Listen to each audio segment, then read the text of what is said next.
आज हम लोग देखेंगे कि भाज्य संख्या क्या होता है। सह अभाज्य संख्या किसे कहते हैं। तो चलिए शुरू करते हैं। भाज्य संख्या, जिसे कंपोजिट नंबर भी कहते हैं हम लोग, वैसी संख्या जो एक और खुद के अलावा भी किसी अन्य संख्या मतलब कोई तीसरा संख्या से विभाजित हो, उसे हम लोग भाज्य संख्या कहते हैं। तो एक और खुद से विभाजित हो, इसका क्या मतलब? इसका सिंपल सा ये मतलब है कि जैसे मान लो कोई भी प्राकृत संख्या लो, जैसे 2, 3, 4। अगर कोई भी प्राकृत संख्या होता है वो एक से पूरा तरह से कट जाता है, और खुद से यानी 2 है तो 2 से कट जाता है। जैसे 2/2 कट गया ना एक बार में, इसी तरह 1 से तो कट ही जाएगा। तो इसी तरह 3 है तो 1 से और खुद से कट जाता है। लेकिन भाज्य संख्या वैसा होता है जो एक और खुद के अलावा भी किसी तीसरा संख्या से कट जाए, पूरी तरह से। विभाजित होने का मतलब पूरी तरह से कट जाए। जैसे कि 4 को देखो, 4 1 से तो कट ही रहा है और 4 से भी यानी खुद से कट ही रहा है, लेकिन इसके अलावा और कोई तीसरा संख्या है जिससे कि 4 कटे? तो हाँ है।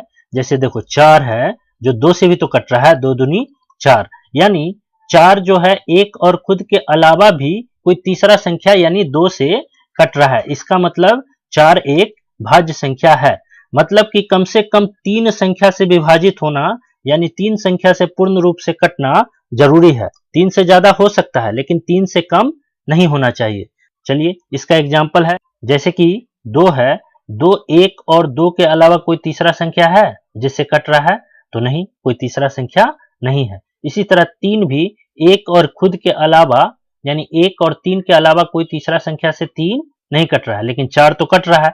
इसलिए भाज्य संख्या जो स्टार्ट होता है वो 4 से होता है।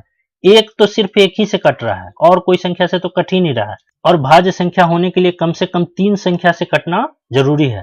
इसलिए अब देखो 1, 2, 3 तो नहीं होगा और 4 तो होगा। इसी तरह 5 देखो, 5 जो है 1 से कट रहा है और 5 से कट रहा है। इसके अलावा और कोई तीसरा संख्या है जिससे 5 कट रहा है? तो और कोई तीसरा संख्या नहीं है, इसलिए 5 भी मेरा भाज्य संख्या नहीं है। इसी तरह 6 देखो, 6 1 से तो कट ही रहा है और 6 से भी कट रहा है, लेकिन इसके अलावा 2 से भी तो कट रहा है। देखो 6/2 3 बार में, और 3 से भी तो कट रहा है, 3 दूनी 6। मतलब कि 3 संख्या से कट गया तो वो भाज्य संख्या हो जाएगा। ज्यादा हो सकता है लेकिन कम से कम 3 होना चाहिए। तो 6 भी मेरा भाज्य संख्या है। इसी तरह 8 भी है, 9, 10, 12, 14, ये सारा एग्जाम्पल है भाज्य संख्या का। तो अब हम लोग देखते हैं सबसे छोटी भाज्य संख्या क्या है? 4 है। एक न ही भाज्य संख्या होता है और न ही अभाज्य संख्या होता है। अभाज्य संख्या भाज्य संख्या के बिल्कुल उल्टा होता है। मतलब कि अभाज्य संख्या एक और खुद से ही सिर्फ कटता है और कोई तीसरा संख्या से नहीं कटता है। जैसे कि 2, 2 1 से कट रहा है और 2 से कट रहा है, यानी खुद से कट रहा है, और कोई तीसरा संख्या से 2 नहीं कट रहा है। इसका मतलब 2 मेरा अभाज्य संख्या है। इसे डिटेल में हम लोग पीछे वाले वीडियो में पढ़ चुके हैं। आइए अब हम लोग देखते हैं कि सहअभाज्य संख्या क्या होता है, जिसे को प्राइम नंबर भी कहते हैं। 2 या 2 से अधिक वैसी संख्याओं का समूह जो एक के अलावा अन्य किसी और संख्या से विभाजित नहीं हो, उसे हम लोग सहअभाज्य संख्या कहते हैं।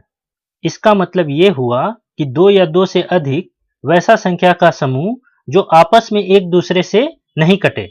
एक के अलावा, एक से कट सकता है और उसके अलावा आपस में और किसी संख्या से नहीं कटे, उसे सहअभाज्य संख्या कहते हैं।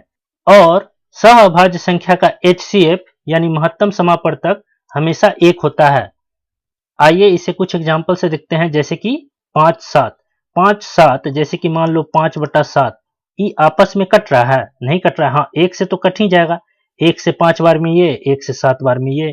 तो 1 के अलावा और किसी संख्या से 5/7 या 7/5 कट रहा है, तो इसका मतलब 5, 7 का जो समूह है वो सहअभाज्य संख्या होगा। और ये बात हमेशा ध्यान रखना, सहअभाज्य संख्या में कम से कम जोड़ा 2 संख्या तो होना जरूरी है। जैसे 8, 11, जैसे मान लो 8/11 या 11/8, ये दोनों संख्या आपस में कट रहा है? नहीं। हाँ, ये बात अलग है कि 8 जो है वो 2 से 4 से ही कट रहा है, लेकिन आपस में 11, 8 11 8 एक दूसरे से तो नहीं कट रहा है, तो ऐसा जोड़ा को हम लोग सह अभाज्य संख्या कहते हैं। और इसका अगर हम लोग एचसीएफ में निकालेंगे तो 1 आएगा। आइए इसका एचसीएफ निकाल के देख लेते हैं। जैसे 8 को 11 से भाग देंगे, एक बार में जाएगा 8, 3 शेषफल, फिर 8 यहाँ उतारेंगे, 2 बार में जाएगा 6, फिर 2 आया शेषफल, फिर अब 3 को उतारेंगे तो 2 एकम 2, 1, अब 1 से 2 को भाग देंगे, 2 बार में कट गया। मतलब कि यही मेरा एचसीएफ होता है जो लास्ट में आता है। इस तरह करते जाते हैं तो एचसीएफ मेरा 1 आया ना, तो यही है कि सह अभाज्य संख्या का एचसीएफ हमेशा 1 आता है। और 2 या 2 से ऐसा संख्या का समूह होता है जो 1 के अलावा और किसी से नहीं कटता है। जैसे 8, 13, 17, ये देखो आपस में किसी संख्या एक दूसरे से कट रहा है? नहीं कट रहा है। 8 दूसरा संख्या से कट रहा है, लेकिन 8, 13, 17 में से किसी से नहीं ना कट रहा है।